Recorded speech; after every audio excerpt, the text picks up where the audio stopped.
Bon, alors, on est ici maintenant avec la poutre. Quand on veut travailler avec la poutre, on a encore une fois des progressions différentes.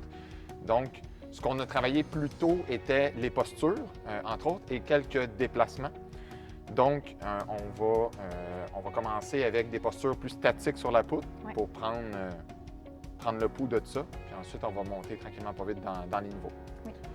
OK, donc, y a-t-il une façon particulière d'embarquer sur la poutre? Comment je fais ça, là? En fait, là, on peut, si jamais, ça dépend de la hauteur de la poutre, puis à quel point tu es à l'aise ou non, là, mais tu peux appuyer tes mains sur la poutre, ensuite une jambe après l'autre, puis on se développe dans le fond. Là. Si tu veux, tu peux commencer tout de suite, développer un pied après l'autre, encore une fois, puis on monte sur la poutre. D'accord. Mais quand on commence le centre de gravité plus bas, puis qu'on se développe, c'est un peu plus stable. OK. Donc, si je comprends bien, je vais être plus stable de rester droit que de me fléchir sur la poutre. En fait, dès qu'il y a un changement de direction dans le centre de gravité, là, ça va amener un peu un déséquilibre. Là. Mais si on reste en position basse, c'est stable. Quand on bouge, c'est moins stable, mais en position droite, c'est stable aussi. OK, parfait. Donc, maintenant, j'ai embarqué sur la poutre. J'ai travaillé des postures un peu plus tôt avec différentes formes. Là. Donc, à ce moment-là, je peux les reproduire sur la poutre en équilibre. Oui, exactement. Donc, on avait, par exemple, la position piquée. Donc, on pique, dans le fond, les orteils aux genoux comme ça. Donc là, c'est possible de la faire sur la poutre. On avait aussi, par exemple, l'arabesque. Donc, je fais mon arabesque comme ça ici. Je tiens quelques secondes et je reviens tranquillement. OK, parfait. Mettons, on va le faire de l'autre côté pour essayer de voir nos vues des deux bords. Donc, on y va avec le piqué, disons. Le piqué comme ça, avec les orteils qui touchent le genou. Puis l'arabesque, comme ça. C'est important de regarder le bout de la poutre parce que c'est ça qui va diriger notre regard l'enfant sur la poutre puis qui va nous aider à être plus stable aussi. Si je commence à regarder partout, mon centre de gravité, ça se peut qu'il bouge puis que je tombe. OK, donc regardez le bout de la poutre. Exact. Pour pouvoir garder mon équilibre. Oui. Parfait. Fait que maintenant, je vais essayer ça, voir. On va, donc, je monte. Moi, je développe ici comme ça. Ah, on utilise les bons mots. Ça, par exemple, ici, avec le piqué, le pied s'en va sur le genou. Le genou, exact. OK, parfait. Est-ce que je mets mes bras ici comme ça pour aider mon équilibre? Les bras ils peuvent être soit sur les hanches, soit sur le côté. OK, donc les deux Si pas. les bras ils bougent, ça va nous déstabiliser dans le fond. OK. L'important, c'est que les bras ils soient fixes. Parfait. Puis moi, je fixe mon bout de poutre, comme ça m'aide à mon équilibre. Exact. OK, parfait. Là, je redépose mon pied en arrière, par exemple. Et là, je peux faire, par exemple, l'arabesque ici. Là, je vais avoir mes mains qui vont être plus écartées. OK, parfait. Donc, ça ici. Est-ce qu'il y a une distance à avoir l'arabesque? Faut-tu que je garde ici plus droit ou il faut que... Plus tu penches ton corps, plus ça va être difficile là, au niveau de l'équilibre. Comme là, j'ai perdu l'équilibre. Exact. Plus le corps est droit, là, plus ça va être facile à stabiliser. OK, parfait. Fait que ça, c'est pour notre premier niveau. Maintenant, je suis plus à l'aise avec mon équilibre sur la poutre. Je suis prêt à faire un challenge de plus. Hein? Je veux un autre défi. Donc, qu'est-ce que je peux faire pour augmenter un peu le défi?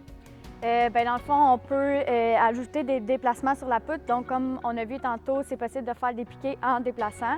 C'est plus difficile sur la pointe des pieds. Je peux le faire aussi les pieds plats sur la poutre. Je regarde tout le temps mon bout de la poutre pour me stabiliser. Puis ensuite, ce qui est possible de faire, c'est les battements aussi. Donc, je mets mes bras sur le côté, je fais mon battement comme ça. Là, mes pieds, ils sont plats sur la poutre. Puis si je me mets sur la pointe des pieds, c'est plus difficile. Voilà. Parfait. Donc, déplacement sur la poutre. Maintenant, moi, je vais faire un enchaînement. J'ai besoin, donc je vais démontrer, par exemple, je vais rentrer sur la poutre, je vais faire un déplacement, par exemple, le piqué.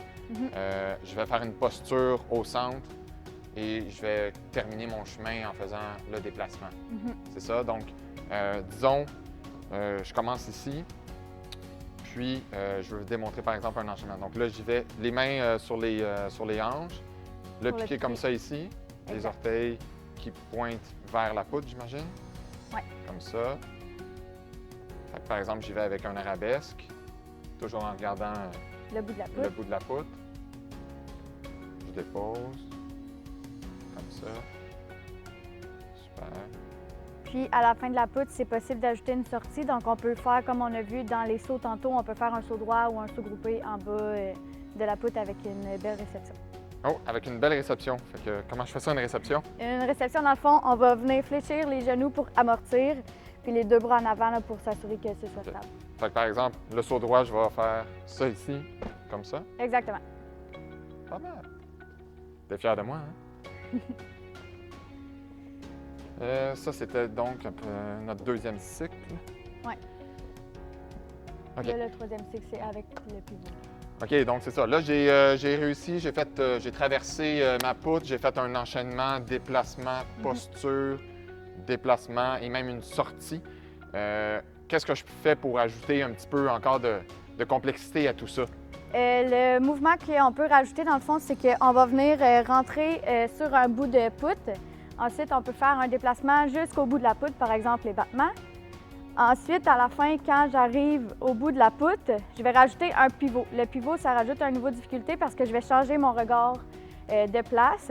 Donc là, je regarde le bout de la poutre, mais là, je vais changer mon regard pour regarder l'autre bout de la poutre, donc ça peut occasionner un peu de déstabilisation. Ensuite, je continue avec un deuxième déplacement. Ensuite, ici, je peux faire une position statique, l'arabesque. Ensuite, je peux continuer avec mon déplacement, puis faire ma sortie avec une belle réception, les genoux fléchis puis les bras en avant. All right. Quand on faisait Le pivot. Bon, OK. Quand on faisait le pivot, j'en remarquais, là, par exemple, là, que ici, au moment de tourner, tu lèves les talons pour pouvoir faciliter cette rotation-là, dans le fond. OK. Donc, c'est important parce que si je suis sur la poutre et j'essaie de pivoter, garder mes pieds ici, j'y arriverai pas vraiment, je vais perdre mon équilibre, il y a trop de friction. OK, excellent. Ça, c'est des petits détails à penser lorsque je veux pouvoir le faire. All right.